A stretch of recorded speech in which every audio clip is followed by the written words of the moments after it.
Hey, I'd like to welcome you to another episode of Mission Matters. My name is Adam Torres, and if you'd like to apply to be a guest in the show, just head on over to missionmatters.com and click on Be Our Guest to apply. All right, today's guest is Nikita Chiruza, who's founder and CEO over at Squigs Beauty. Nikita, welcome to the show. Hi, thank you for having me. All right, so I'm excited to learn more about Squigs Beauty and to bring that also to my audience. I understand Squigs is the first South Asian owned and inspired brand in the shelves at Urban Outfitters. Congratulations, huge brand. Thank you. That's a big deal. Yes. Thank you. Yeah, super exciting. We've only been around for 2 years now, so Obviously to be picked up by Urban Outfitters just 1 year in was super exciting for us. And then winning awards too, the Allure Best of Beauty Award for Best Hair Oil under the clean category. Come on, this is amazing. This is great. Thank you. Yeah, I totally cried. I felt like I won an Oscar because it's basically considered like the Oscars of the beauty industry. So super excited that we also won that, just a year and a half in because we are a small bootstrap business. So obviously for us winning that award, especially under the clean category, was just monumental for us. Yeah. Well, again, congrats there. And let's kind of go back in time a little bit here. So first off, your background in beauty, where did all that begin for you? Even before Squigs, how did all that start? Yeah. So I started out as an entrepreneurship and finance major. And during that time, I had a bunch of editorial and PR internships at places like Net-a-Porter. You went to school to be an entrepreneur? Yeah, that was actually my major at Drexel University in Philly. No. Nobody warned you? They weren't like, it's hard, it's painful. No. Yeah. No, I come from a family of entrepreneurs. My dad's an entrepreneur as well. So it's just kind of in my blood. I just never knew what it would be. Yeah, essentially during my time in college, I had a bunch of internships at places like Net-a-Porter, Lacoste, Eli Tahari, Elle, and different publications. And then from there, I kind of ventured more into the editorial realm and ended up being a fashion and beauty editor for the past 10 years. And that's kind of when my love for beauty really exploded, besides obviously being personally in love with beauty. Yeah, and that's kind of how it all began. Was it a progression, or was there a moment in time when you were okay, this is where not only am I going to be part of the, obviously the beauty side of things, but I want to be an entrepreneur in this space? Because they're different, right? Being an editor, working for somebody else versus jumping off the ledge and going out there and doing your own thing. They're different. Yeah. Was that a progression, or was there a moment an epiphany? How did you get sucked in?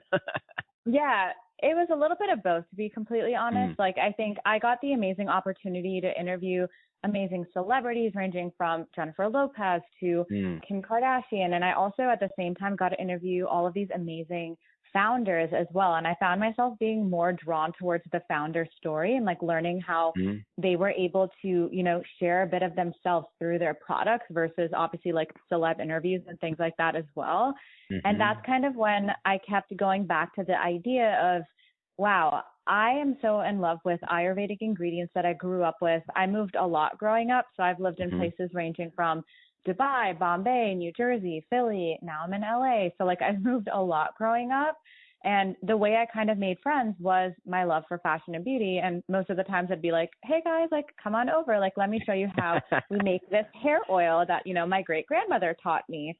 Wow. So I think the more I heard about these amazing founder stories, the more I kept going back to just, thinking about my roots as well. And I think also at the same time, I have super sensitive skin. So when I'd be testing out all these thousands of products for work, I'd end up causing my husband or my sister allergic reactions because they have eczema. So sometimes I get really excited to show them these amazing products that are, quote unquote, safe for sensitive skin, but, some of them aren't. So I found myself going back to these Ayurvedic ingredients to rectify and remedy those allergic reactions and those situations.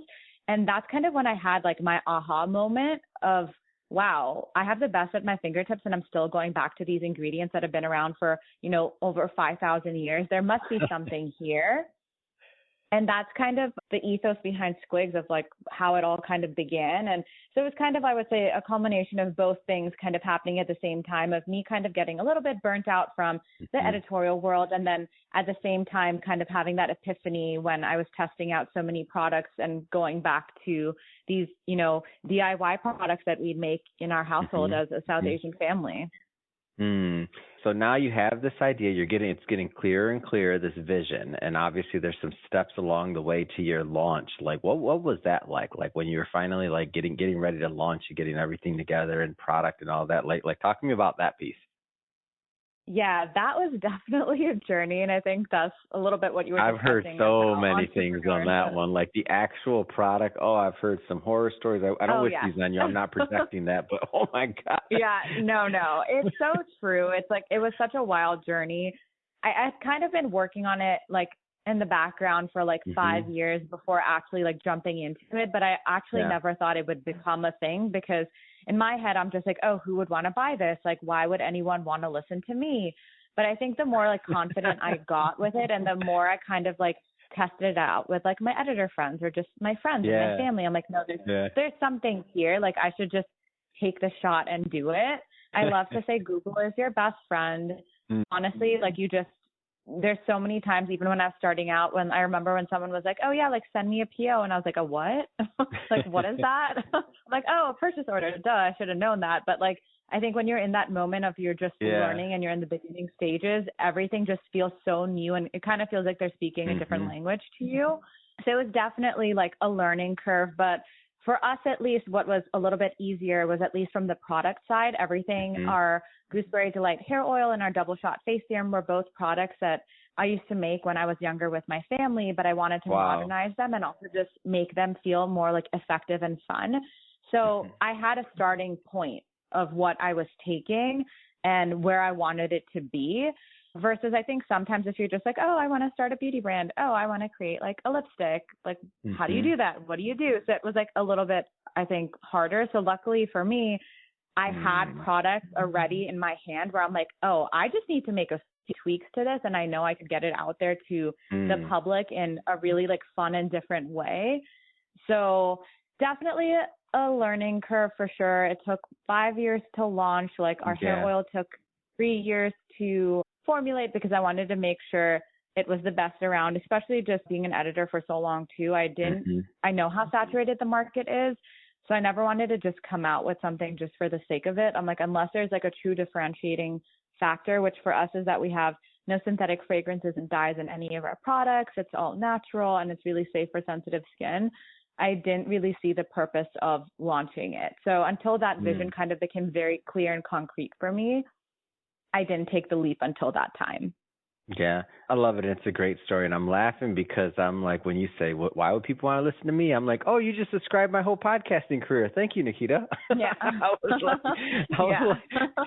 but unlike you, I just launched. It didn't take quite that long. And I was like, oh, people will listen. We'll see. It obviously is a different scenario, but I'm like, and I love your approach better, but I do actually like it. But it's kind of funny to me to think, because I see all these different entrepreneurs and ideas and way to go to the market. And thankfully you had your formulas and like you had the roots in what you wanted your product to be in the first place, or at least a percentage of what you knew, so that you didn't have to go through some of that other part where people are like looking and finding their way, which isn't a bad thing. I mean, all entrepreneurs have their own journey, not judging, but I'm sure you had your own things that came your way, and that's just the way it is, right? But I guess this leads me to like your mission side of this. So because you had, I feel like for some entrepreneurs there, because they don't have necessarily, especially in this space, they might not have the product down, they may not have these other things, but you were a little bit further along that, and it lets you kind of like zero in on your mission a little bit more and spend some time on that. I mean, maybe talk about that a little bit more, like your mission overall with the brand.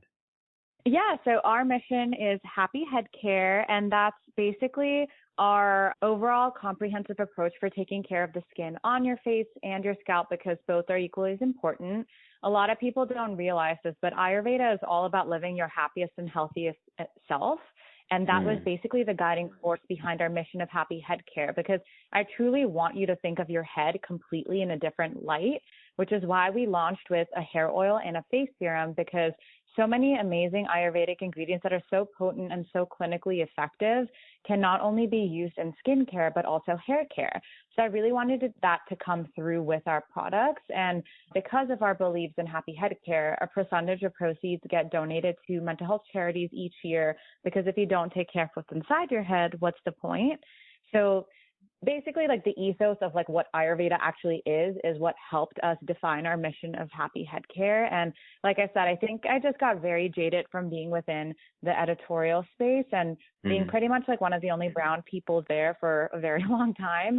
So I kind of always felt like, oh, am I supposed to be here? Like, I'd be at these really amazing like fashion shows. Like I'll never forget like literally sitting at my first like Oscar de la Renta fashion show and like seeing Bella Hadid walk and like looking around and being like, oh my God, this is such a cool moment. But then like feeling a little bit like an outsider for a second, because I'm like looking around seeing no one who looks like me. And I'm just like, am I actually supposed to be here? Like what's going on? Like it didn't feel like, like diverse of an environment as, as a person of color, like we'd want it to feel like.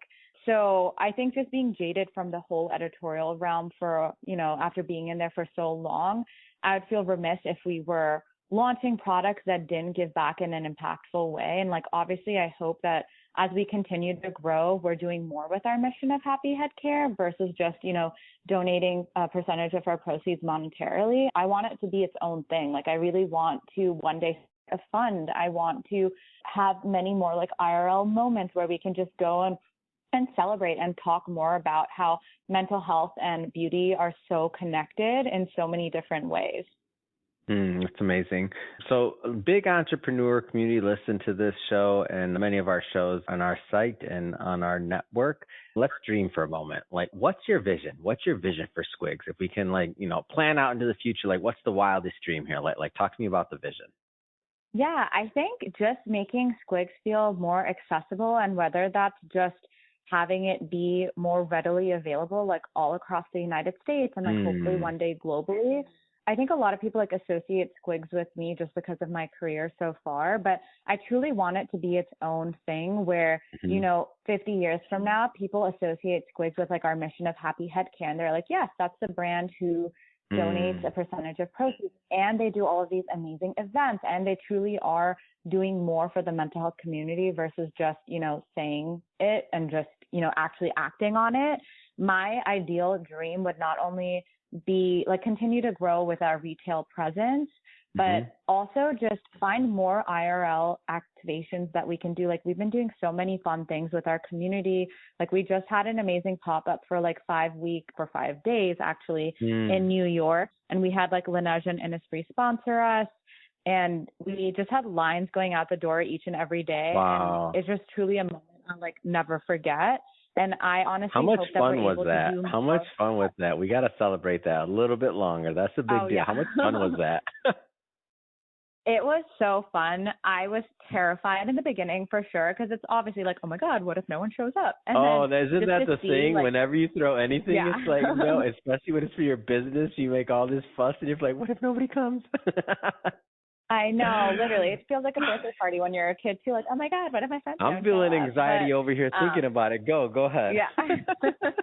Yeah, no. So it was such a great experience. I think it's truly like a week I'll never forget, because we really got to kick off AAPI in like such a meaningful way, because like AAPI month is something that matters to me for obvious reasons, being South Asian. So being able to team up with all of these amazing brands, I teamed up with one of my friends, Note Jewelry, as well. And we're coming out with like collab pieces later this week that were such a success from the pop-up, because like so many of our customers were like, oh my God, we need to buy this. Actually, we're not in New York. Can you do something? So it was truly such an incredible experience. And I get joy out of that. Like, we actually had one customer who has cancer who showed up, and she is in remission now. And she showed me her hair growth from our hair oil. And she was telling me how it was the only product that's like really worked for her. And I literally just burst into tears, because she's like always commenting on all of our stuff. She's so supportive. Wow. And just meeting people like that in your life, and like having those like ride or die customers for you, where you actually see like the impact that like your products are having in their lives, is just something I'll never take for granted, especially as a small business.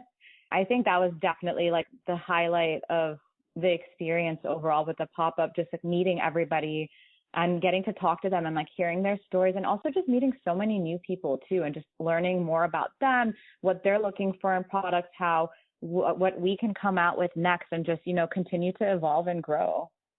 That's a great story. One that I am happy to bring to my audience. Well, I just have to say, Nikita, this has been so much fun. Thank you for coming on and sharing your journey, your story, your vision for Squigs going forward. And I'm glad to say that many of my audience, this may be the first time they've heard of Squigs. So I would definitely want everybody to go in and check out the product, check out your social media and everything else. How do people connect? How do people connect with the product? Yeah, so we're at Squigs Beauty, which is Squigs Beauty, across all social platforms like Instagram, TikTok, all the good stuff. And our website is just squigsbeauty.com. We're also available not only on our website, but Amazon. We actually just sold out on anthropology.com. There we go. Urban Congrats. Outfitters I love it. as well. That's amazing. Thank you so much. That's great. And for everybody listening, we'll definitely put the link in the show notes so that you can just click on the links and go check out squigsbeauty.com. And they have a great page there. It talks about their story, looks like, and there's also a little discount there, 10% off. I see, at least right now. Let me not say that because it might not be there when you go. But as of May 16th, I see a little box there. So 2024. So hurry up and go over there before that box is gone. And Nikita, again, thank you so much for coming on the show. This has been a lot of fun. Of course. Thank you. Same here.